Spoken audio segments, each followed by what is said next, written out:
All right, good evening, everybody. Welcome to Channel 6 TV Community Focus. I'm Kenny Fogler, your host. Glad you can be with us tonight. We're going to take a time out as we're going to talk a little bit about, well, I'll tell you what. I was watching TV a few nights ago. The state tournament basketball tournament was on at Rupp Arena in Lexington, and happened to see this young man here run up and down the floor with the athletes. And so I thought, well, if he can run up and down the floor with the athletes, he has enough stamina to spend about 15 minutes or so to talk to us tonight about it. Dooley Mattingly here. Dooley, first of all, welcome to the show. Thank you. I appreciate that. I'm not sure about the young man part of it. If you can run up and down, now I'm in this. You're an athlete. I mean, they may classify the ball player as an athlete. That referee has to be in somewhat shape to, and even to run backwards. I mean, you have to run in one direction. You do have to continue to keep yourself in shape.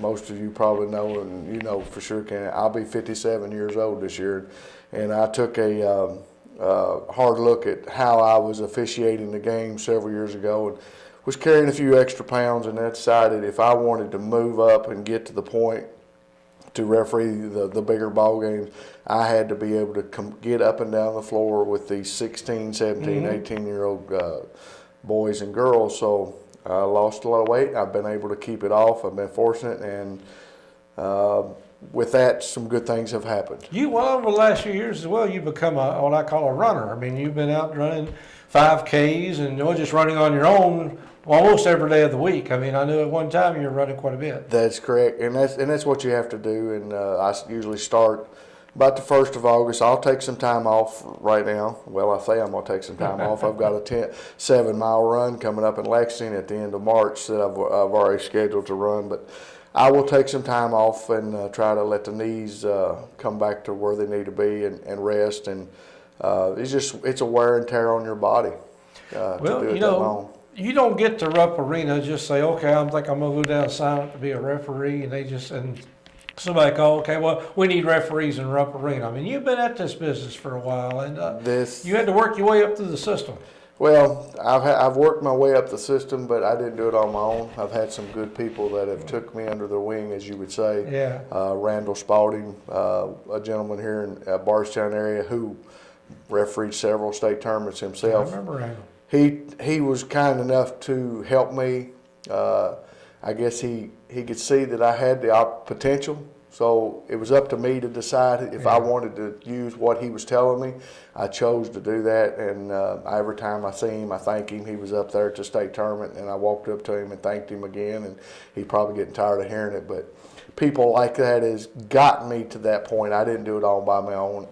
And being in shape and having other people help you is part of that. Well, you started out as what I'm going to use the word as a common referee. Referee games, maybe junior high, maybe not quite elementary school, but you work up to the high school level. Then you have to be selected to be a region referee, to referee in region tournament games, but to be selected to be in the state tournament. How do they go about choosing? I mean, is somebody watching or keeping an eye? How do they know who the best of the best is? There's a process. I referee for the 5th Region Basketball Association, and we have an assigner. And the coaches, they rate you on how you perform and how you do in your games. And then at the end of the year, they take those ratings, and then the assigners have got input also, and they put their part into it. And then whoever comes out number 1 in the boys will go to the boys state tournament. Whoever comes in 1 for the girls will go to the girls state tournament. Okay, so what made you ever decide to become a referee? I know you also do football and a few other sports. Well, I don't do football no more. I used to. I don't miss those cold, rainy Friday nights. Back in 1984, Bill Broadus was the principal and helped coaching at New Haven High School.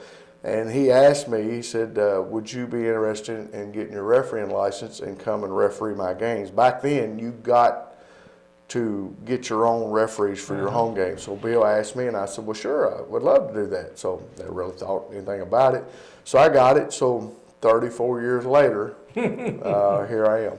Oh, well, you're talking about 34 years, but it probably went by pretty fast. But the thing about it is, to become a referee, you have to know the rules and regulations probably better than the coaches do. I mean, you have to know every aspect of the game. I know and I'll say this, and then I don't mean it in a critical way, but our fan base a lot of them will make comments based on a call and a lot of them don't understand the new rules that have come in from several years ago, and we still implement those rules. But to have to make a charge call or a block, it has to be a split second. I don't get to think about it for 5 seconds to decide what. It has to happen. The key to that is being in the right place on the floor to get the best look at it, and knowing where your partners are. Yeah. Trust the partners. I didn't do this all by myself. I've either had at least, well, I have refereed a couple games by myself, but that's not very easy to do. But I've done this because I've had good officials that have come along the way with us, and it takes a lot of hours training, a lot of scrimmages. You got to have thick skin this day and time. So you know, it just don't happen overnight. And I'll be perfectly honest with you, 30-some years ago, I probably wasn't a very good referee. I have gotten better because I've listened to people, and they would give me input in regards to if you were here on the floor versus where you made that call would have looked better. The coaches would probably not have yelled, and you sell it better by being where you need to be on the floor. Well, I guess the thing is you have to be watching so many things at one time. Now do you have a special assignment? Each referee have a special assignment? Because like I say, somebody's out front dribbling, I'm watching them dribble, or they're gonna. I think, well, if they're gonna walk, but then all of a sudden you hear a 3-second call. Well, far away from the ball, not even around. Yeah. So, is certain people? Are you watching for everything on the floor, or do each one of you have different assignments? It's based on where you're at on the floor. If you're a lead, which is down on the end line, you've got basically that painted area, which is the free throw lane area. That's where the lead's primary responsibility is, and then you've got the trail who is out away on the same side with you. His responsibility could be a ball handler and a defender.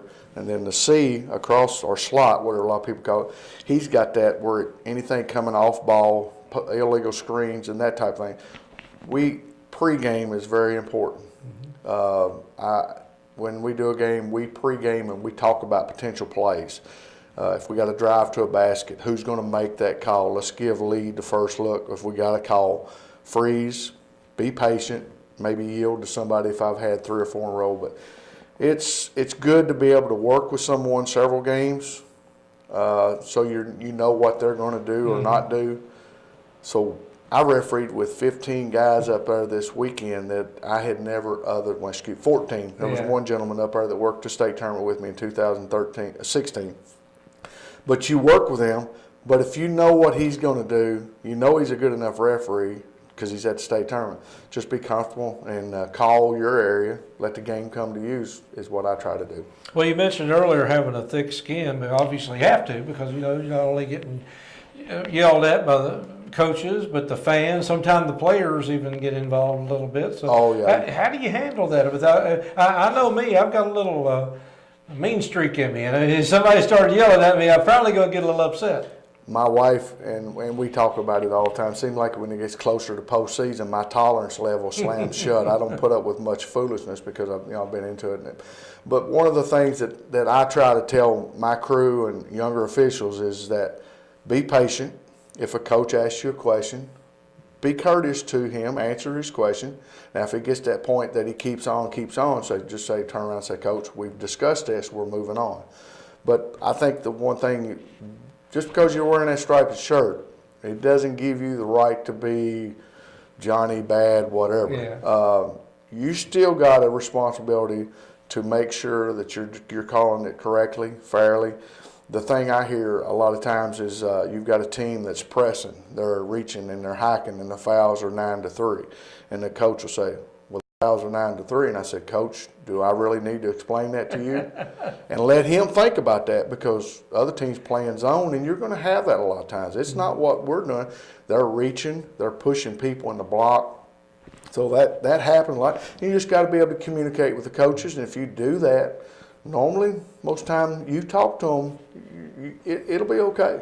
You know, some of these games get pretty emotional sometimes, especially crosstown rivals, things of that nature. And at some point, the referee has to take what I call control of the game. I mean, either let it be known that this is the way it's going to be. You know, I don't know if it's making more calls or what it is, but how do you control 17, 18-year-olds from getting too emotional or out there and start really going at each other a little beyond what the limits are? Well, as you know, in the 5th region, there's a lot of good teams, and there's a lot of rivalries that have been built up over the years. It just didn't happen this year. It's happened up years and years ago. When you meet with the captains and you meet with the coaches before the game, you set the tone when you tell them, say, look, you get the captain and say, you take care of your team. If something happens with one of your teammates, we're going to give you an opportunity to take care of it. If you don't, we will, and your coaches are not going to like it. So you set the tone early. If you have to call it tight based on someone getting an advantage, by the rule book, get it. And then if it gets out of hand, you just walk over to your captain and say, look, guys, I told you in a pregame, take care of it. If you don't, then we're going to shoot a lot of free throws. It's your choice.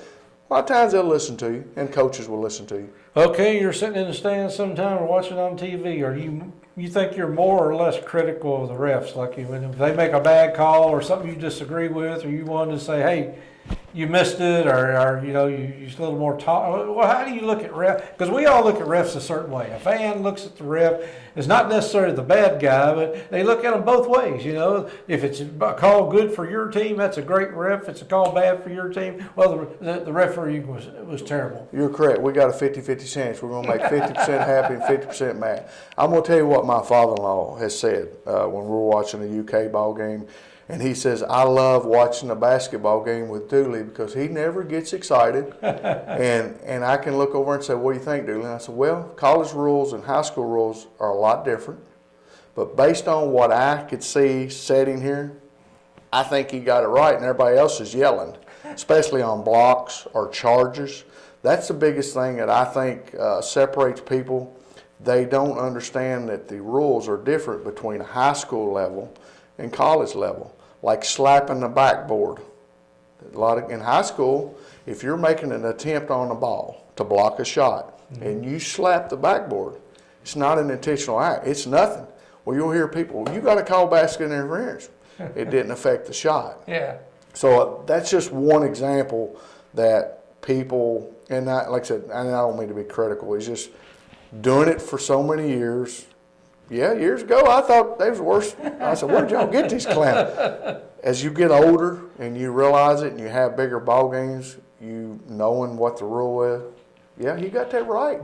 And my father-in-law said, he'll just look over at me and say, what do you think? And I said, I think you got it right. And he said, I just love it because you never get excited. You just sit there and watch the game and let the referees ref, and you just enjoy it. Yeah, you wouldn't have a good time watching the game with me because I do get excited. I got a lot of brothers like that. Okay, well, this isn't your first state tournament. This is actually your second state tournament. That's correct. In 2016, I went to Northern Kentucky University and was one of 16 to do the very first girls' state tournament at Northern Kentucky University. Truly an experience that I won't forget, but I learned a lot. You think when you made it up there that, I went up there and I learned a lot, and I'm still learning today. Yeah. And the difference between Northern Kentucky University, nothing against the girls' basketball tournament, it was great, but to go to Rupp Arena has always been my dream, right.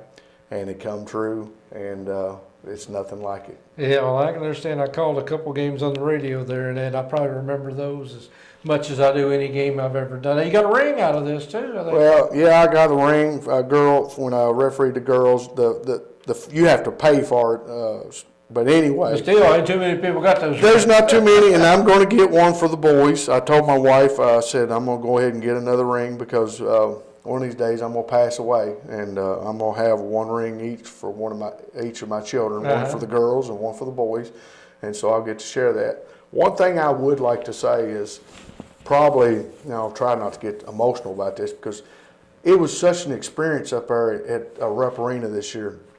We stayed at the Hilton. And when we come across to go into Rupp Arena, there's you're an elevated area there, and below us is a lot of the fans, a lot of the coaches, and whatever. And they see us as we're walking by, and we're in our suit and ties, and we're carrying our bags. They know who we are. So then we go down the stairs, and we're on the same level with them, and then we're walking in the area before you go into the where you get your tickets to go into Rupp Arena.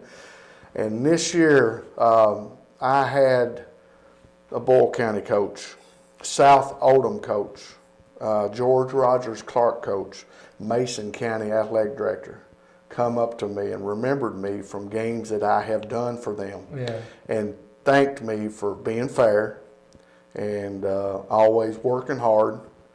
And that meant as much to me as the paycheck I'll get, because of the fact that that's what I've always tried to do. Randy Burbett, Saw River, he did a story for Kentucky Living magazine for the 2016 when I went to the girls, and he asked me, he said, well, what is one thing you always try to do is be fair, because those kids have not done anything to me, either side. So that's one thing I've always tried to do. When they come up in me and shake my hand and patted me on the back and told me congratulations, was special. And then also, when we walked out on the floor, it's a big time for a lot of coaches. That's their time to go to Rupp Arena. So a lot of coaches within the 5th region, Boo Brewer, Matt with Central Hardin, and I know I'm going to miss somebody and leave somebody off, but I had a great deal of coaches that walked up to me while I was standing on the floor, congratulating me, and it just it was special. Kind of got emotional. Well, I can understand that, because like I said, for anybody that's in the athletic, going to Rupp is sort of the mecca for Kentucky. Oh yeah, exactly. And the other thing is, like I said, there were 16 of us, one from each region. And on Friday night, before they give out the schedule to see who's going to do the what they call the Final Four, and then the 4 that was going to do the championship game on Sunday, they give each one of us an opportunity to talk about their experience, and a lot of different stories and things. And being that I had already been to Northern Kentucky in 2016, I kind of knew what I wanted to say, and so it was easier than it was the first time. But I talked about how we as a group came together, and I didn't know 14 of them. I knew Harold Berg, who referees in the 6th and 7th. But I got to know each one of them individually. What I call him Big Money, is a gentleman that I worked 3 games with, Sean Williams. He's out of the 3rd region. Super nice gentleman. And we just had a camaraderie where we helped each other. We patted each other on the back. Because I'm going to tell you, Mr. Tackett, our commissioner, we had our meeting on Tuesday night. He says, you can enjoy this, but you're also here to do a job. So we did that. I thought the officiating was really good. So we're all doing that. And then after that, they give the assignments. And I was given, I was a U1 for the last game on the semifinal for Saturday night. So anytime you get a semifinal or you get a final, you have done something right up there at that state tournament, and they liked how you called the game and all that. So I was very tickled, very honored to get to do that. Also, I'm going to say, and I'm not patting myself on the back or tearing anybody down, but you know, Kenny, there's a lot of officials that have refereed for years, and a lot of good friends of mine don't get that opportunity. So I'm not going to boast. It's an honor. I'm proud that I got to do it, and I just, wish everybody would have that opportunity, but that can't happen. And the other thing I want to say about that, and I meant to do it earlier, is that I wouldn't be allowed to do this if my wife didn't agree to let me be away from the house as many nights as I would. Saturday night was my 64th varsity game this season. That's a lot of ball games. That's a lot of ball games. A lot of nights. That's NBA time. Yeah, a lot of wear and tear on an old man's body. Yeah. Well, that leads me to our next question. You had 37 years of this, which obviously I didn't realize Bill Broadus was 37 years old. But if you started out with him, I understand. But 37 years of this. I mean, 34 years. But you got how many? How many more years are you looking to do this? I mean, how many, are you got another Rupp Arena in you or what? Well, I was just going to say this. My plan is to come back next year. You'll see me running around the sidewalks and the streets of New Haven starting probably August the 1st, if not before then, getting myself back in shape. I'm going to challenge the referees in the 5th Region Association, come and get this spot because I want to. If I get the opportunity, whether it be the girls or the boys, because both of them are going to be held at Rupp Arena. That's where you want to go. Yeah. That's to say you've been at Rupp and Yeah. walk out there and look up and you're like, oh my, that's the goal. I'm going to shoot for it. Now it may not happen, but I'm going to put my best foot forward, and I'm going to challenge the rest of the officials in the 5th Region to try to go back and enjoy it one more time. Well, I know you don't want to brag, but I'll brag a little bit. I know a guy that refereed in Rupp Arena, so that tickles me to death because I'm very proud of you, and I think we all should be. So again, congratulations on that. Like I said, it's a young man's game, and when I said young man earlier, you mentioned how old you are. You still you got to be young to do that. I don't care because I know there's no way I can run up and down that floor and keep up with them because you got to be in shape. Your mind's got to be alert at all times, or else somebody's going to remind you that you aren't alert at all times. I can tell you from a few years ago, the shoes have changed. Wear a lot of biofreeze, rubbing on the sore knees and stuff, and spandex to have good circulation. There's a lot of things that have changed the game that's helped that. My running shoes that I use to run 5Ks and 10Ks and the runs that I do, I basically wear that same type shoe now to referee because they've come up with a shoe that you can wear to referee because you got a lot of bounce in it. It helps. So, and like I said, biofreeze is I got to buy some stock in it. Well, I do invite each and every one of you next year during basketball season to come on out and watch some games. Nelson County, Thomas Nelson, Bethlehem, and Bardstown are the high schools in the 5th Region right here in this local area. And if you're watching from Washington County or Marion County, those as well. And if you look behind one of those whistles, it might be Dooley Mattingly on the other end of that whistle. And come out and again give these referees a nice hand. Congratulate them, tell them they're doing. I know that's something, it's a no love situation because usually the only time somebody recognizes a referee is when you do something they don't agree with, but we do appreciate what you're doing because without you it'd be a very chaotic game. The one thing that I did also say up there Friday night, and I failed to mention a second ago, is that no matter what happens from this point forward, I've met my goal. I set a goal to finish and do a game at Rupp Arena, and I've met that. I'm not going to quit unless my body shuts down. But one thing, one thing I will do, and I said it up there, is if I can find me several young men that want to referee, I'm going to put them under my wing, just like Randall Spalding did, or Glenn Spalding, or those other referees, Eddie Simpson, Mike Holt, those who have also did state tournaments from Bardstown area, and help get these kids involved. We're short of officials right now. Anyone that's interested in refereeing high school or middle school basketball, call me. I would love to be able to take you and make you a better official as you get older. It's going to take their part too. I can't do everything for them. First and foremost, they have to take criticism, just like from coaches and fans. And maybe get a young man one of these. I mean, that's special, and that's what I want to do. Even if I'm still refereeing, I will put a lot of effort into the bringing up of new officials.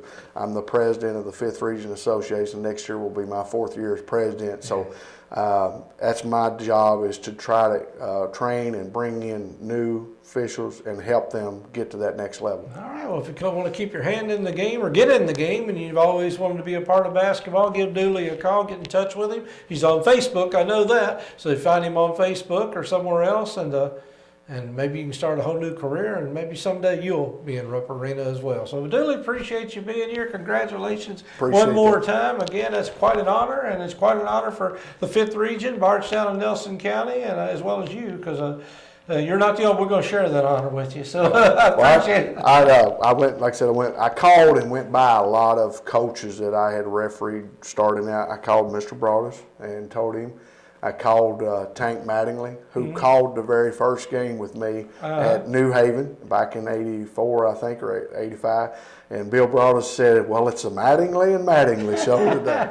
And then other coaches I've stopped by, Charlie Cover and Lewis Cover, and a lot of those who I refereed years ago, and I thanked them for not being so hard on me and helping me keep staying in the game to get to this point. Because I could have quit, but they chose to. They were nice. That's wonderful. Like I said, that's quite a career and quite a goal to make, and the fact you made it is wonderful. So, Dooley Mattingly, 5th Region High School basketball coach, refereeing in his second state tournament, the girls' state tournament a couple of years ago, and this year Rupp Arena for the boys' state tournament. And again, we'll congratulate him. And we, as always, come out and enjoy these games. We've got some great high school games, whether it's football, basketball, or other sports, tennis or whatever. We'd love to see you support these young athletes in our local area. So, Dooley, thank you for taking the time out of your day to stop by, and thank you for tuning in. We'll stick around. A lot more to come here on Channel 6 TV right after this.